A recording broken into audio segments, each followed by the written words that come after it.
Greetings, everyone. This is Rock and Roll Spotconnect with another installment of Shared Trait Spotlight. Now, some of you might be wondering why hasn't there been a building the team in the last few weeks? Well, that's because we haven't played in the last few weeks. So I'm still sitting on that on the teams from the last building the team video from 3 weeks ago.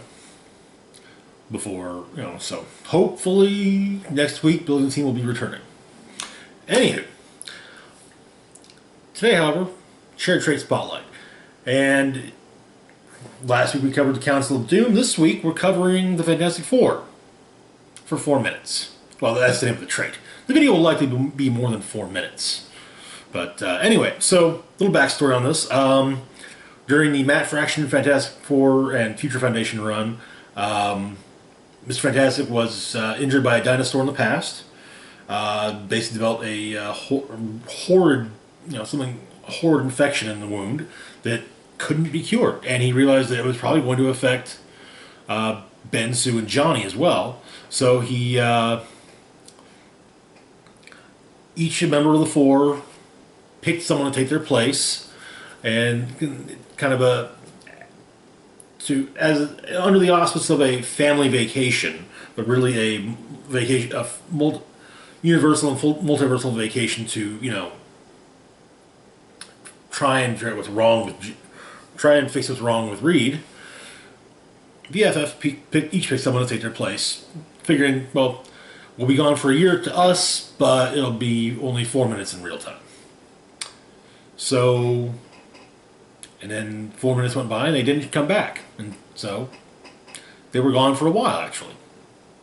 So let's see who all picked. Let's take a look at who all picked who. First off, we've got She-Hulk, who was picked by Ben Grimm to take his place, and to be perfect, it wasn't the first time she's taken Ben Grimm's place on the Fantastic Four. This She-Hulk comes in at 75 points, has the Fantastic Four and celebrity keywords. She also has improved movement, ignores and destroys blocking terrain, and now comes the trait. Then they all have this. This is the only trait each one of them has. The Fantastic Four for 4 minutes. Once per turn, you may re-roll an attack roll that has a 4. Okay, all right. It's nice. It's a nice little thing. Now, some points about this, and this is actually why this is what makes this trait actually really good. The trait does not specify an attack roll. That basically, they don't have to have range or line of fire to the attack roll. Now the time gem, can prevent it if someone possessing the time gem hits someone with an attack roll that's a 10 or higher. That's the only thing that's the only way. It's one of the few ways, because it's a trait. It's a trait and it does not give a specific power. It doesn't give a named power. It doesn't say probability control, but no, it says reroll. Just Anyway, but yeah, range and line of fire aren't necessary. So they could be anywhere on the map. On a large enough team, you could have it. Have it anywhere on the map. Say this thing here is attacking someone on one end of the map, and about a third of the way up the map from your starting area, you've got Ant-Man. So, and she missed an attack roll, but there's a 4 in that attack roll, so you can re-roll it, even though he can't see her or and he isn't even within line of fire. So yeah, it's pretty powerful. It's pretty useful too, as I've found out on more than a few games. This is probably one of my favorite. This is in HeroClix. This is one of my favorite alternate Fantastic Four teams. But anyway, so yeah, looking at the rest of her dial. First off, the first notice is it's long. That's right, 9 clicks for 75 points. We have a few clicks of charge and some side systems and plasticity. On attack, we've got super strength followed by quake. Defense, we've got impervious followed by invincible followed by followed by invulnerability, followed by toughness. And then on damage, we got nothing until the last 3 clicks where we got some perplex. And yeah, look at those attack values. Nothing below a 10. First 4 clicks are an 11. Damage value never drops below 3, with 4 on the first 2 and the last 1 click. Yeah, that's, for 75 points, that's intense. Anyway, next up we've got Ant-Man. So Ant-Man got dragged into this. He was brought in by Mr. Fantastic to take a look at his wound on a subatomic level. And after getting a look at it, like, yeah, I got nothing. Well, Reed said, "Hey, I need someone to take over the Future Foundation. You think you could take over leading the Future Foundation for a little bit? Would you be like, yeah, sure." And so, but yeah, looking at his, anyways, so he comes in at 75 points, just like She-Hulk, has the Fantastic Four team ability, as well as Fantastic Four and Scientist keywords, and the Fantastic Four for 4 minutes trait. He also has improved movement and ignores characters. Okay. Now looking at Ant-Man's dial, we open up with some stealth on speed, followed by sidestep. On the first 3 clicks, we've got poison on attack, and on the last 3 clicks on attack, we've got precision strike. On defense, we open up with nothing for 3 clicks, but then we get super senses. On damage, we open up with leadership, then we get outwit, and then shape change. And yeah, look, now his attack values aren't that great. We got 1 click of 11, but the last 2 he's at a 9. Defense, we've got a 19 on the first 3 clicks. Yeah, 19 on the first 3 and the last 1. And then on those middle 5, we've got an 18. Plus, since he's tiny, he's being targeted by a range attack, he gets +1 to his defense. So, yeah.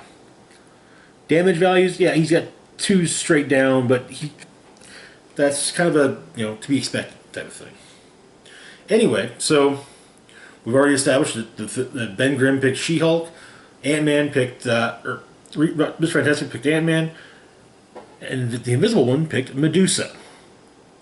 She picked Medusa because Medusa is a mother, and, well, caring for the kids would be normal for her. So Medusa comes in at 75 points, has the Fantastic Four team ability, as well as the Fantastic Four and Inhumans keywords, the trait, and she also has improved movement and ignores elevated terrain. Okay, all right. So looking at her dial, we open up with a few clicks of sidestep, then a few clicks of plasticity, followed by a few clicks of charge. On attack, we open up with telekinesis, followed by precision strike. On defense, we open up with inertial deflection. We get a mid-dial blank spot, and late dial, we've got some good old super senses. On damage, we open up with nothing, but that she picks up close combat expert and then empower. She's kind of middle of the road attack value wise, straight 10s, 3 straight down on damage. Defense starts off at an 18, then we get some 17 in the middle and back to 18 at the end. Alright, okay. Surprisingly, no giant reach. It's kind of a downer, but the trait kind of does make up for it. So obviously, we've seen who was picked by the Thing, who was picked by Mr. Fantastic, and who was picked by Invisible One. So who was picked by the Human Torch? His girlfriend, Darla Deering, who became Miss Thing. And only because Johnny forgot.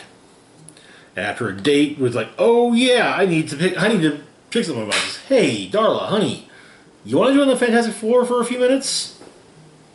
So Miss Thing comes in at 75 points, Fantastic Four team ability, as well as FF keyword and armor keyword, improved movement ignores hindering terrain, and the Fantastic Four for 4 minutes trait. Looking at her dial, we've got a few clicks of flurry, then we get some mid-dial charge and some late-dial sidestep. On attack, all we've got is some mid-dial super strength. On defense, we open up with impervious, then we get invulnerability, and then a few clicks of regeneration. Then on damage, we open up with Empower for a few clicks, get a mid-dial Nothing, and late dial Close Combat Expert. Attack values, we open up with a 10, we get a mid-dial boost, jump to 11, and then back to 10 at the end. Defense-wise, we start off at 17, then up to 18. Yeah, she's a bit of a beast. So, team, in all honesty, this is a 300-point team. If I were to build a team around this trait, that's literally the team I would build. Now, something else that would be fun would be a how many point? Oh, a 900-point 12-figure team, which would consist of the Fantastic Four for 4 minutes group, the rare versions of the Fantastic Four from the Fantastic Four set, and the new Fantastic Four from the Fantastic Four set and its Fast Forces. With that, you've got access to more leadership, courtesy of the rare Reed Richards. You've got the possibility of adding other powers, like, for example, with the new Fantastic Four, each one of them has a, if friendly characters with the Fantastic Four keyword gain, or when the character hits with a close attack, friendly figures with the Fantastic Four keyword gain. In the case of Wolverine, it's Flurry, Ghost Rider's Exploit Weakness, Hulk Charge, and Spider-Man, it ignores elevated, hindering, and characters for improved movement. Ignores elevated, hindering, and characters. Invisible Woman gives adjacent figures that share a keyword with her or improved targeting. Ignores hindering terrain. You get the idea. You get a lot of. There's a lot of working together. You get a lot of opportunity for them to work together, work off each other. But yeah, I probably wouldn't run this as a 3 just by itself, because there's a lot of support stuff that we could get more of. I mean, don't get me wrong. Okay, yeah, it's a 300-point theme. It's all right. 3 theme team probs plus once per turn for each of them with the reroll if there's a 4 in the attack roll. So, you've got ways to reroll. But the only perplex is that late dial perplex from She-Hulk. There's no actual probability control there. Yeah. So, this is one of those, it could be a better, you could have a better lot, with additional support and a larger build, it would be actually really good. And like I said, it's still not bad in the slightest. So, yeah. But anyway, that's all for now. As always, feel free to like, share, and subscribe. Links to my Facebook, Twitter, Patreon, and PayPal can be found in the description box down below. This is Rock and Roll Spock signing off, saying live long and rock hard.